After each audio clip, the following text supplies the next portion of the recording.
Hey guys, got some more progress on the Honda, and I figured I'd make a video and just kind of show you what that is. Somewhere off of these guys, here it is. This was the subframe that came with the snowblower, and what it had mounting tabs on the side of it. And of course, I stole those. You had two on there, and there was two more somewhere else. Another bracket.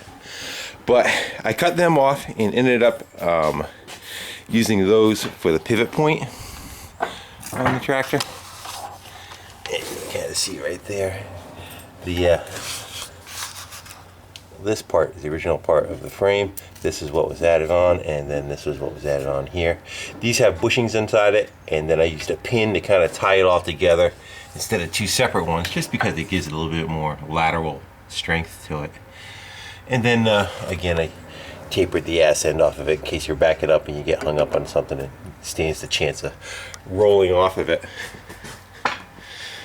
So it's pretty good as far as being stout left to right. If you go to push it, it's going to push the tractor at the same time. You can kind of slide the tractor around. But I think I'm going to leave it as is for now, see how it is. Worst case, I am still going to come down with something that kind of helps support it, that it doesn't rack. But it's not a plow, it's a snow blower, so it's not like it gets as much load on it as a plow does. But we'll see. There's the drive shaft in the down position. You can kind of see it's almost a dead straight, and that's where it'll get used 98% of the time, in that direction.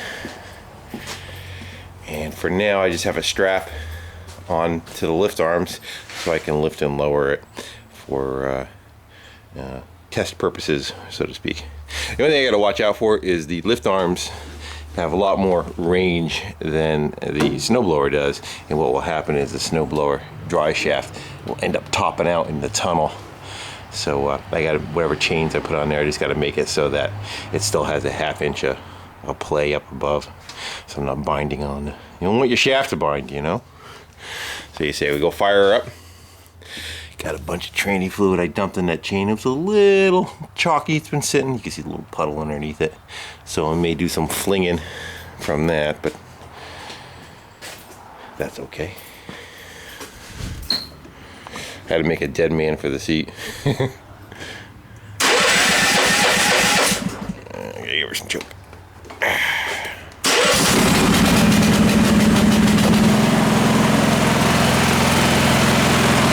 That's my lift and lower arm right there.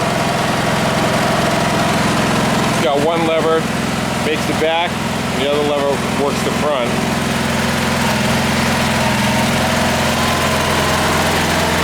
That's about all the height I'm going to be able to get out of it. You probably got about 6 inches underneath the front. The only problem is you're going through terrain. Once in a while you'll dip down and hit, but that's the nature of snow blowers. They don't have that much articulation to them. Okay, fire her up.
So I think the mechanicals are pretty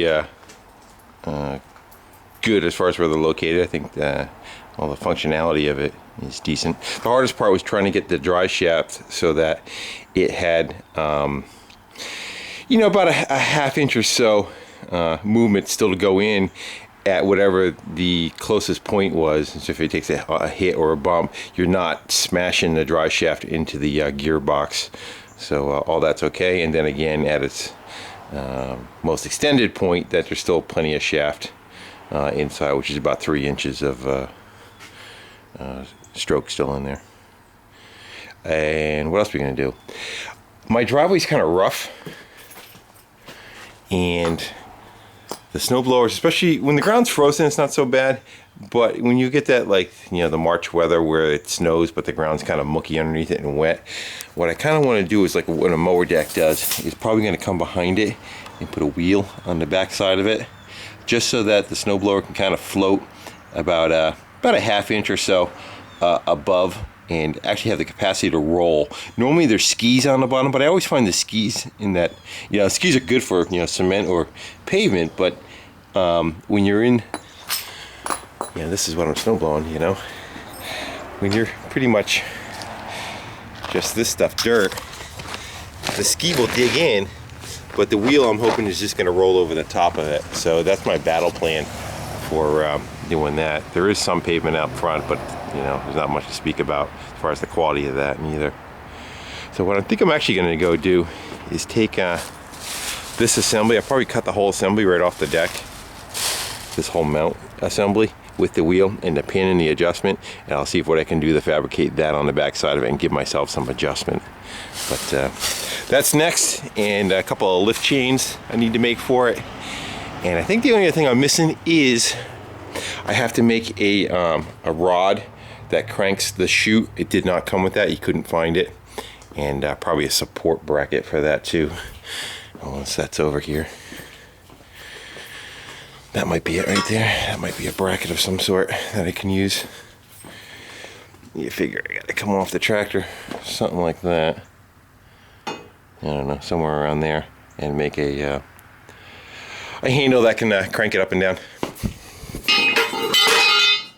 So that's where I am, and then I want to just go give the tractor a good clean up and possibly try to make some kind of weight box for the back of it and take this assembly off the back, just because it's so long that it gets you in trouble when you're focusing on running the snowblower. You're not paying attention to what's behind you, and you sure get pissed when you smash into one of your cars or something. So alright guys, again, thanks for watching, comment, subscribing, and I am going to go and do breakfast, and then I have that VW bus to go pick up later on this afternoon, and hopefully I'll bring the camera with me for that. Alright guys, again, take care, bye.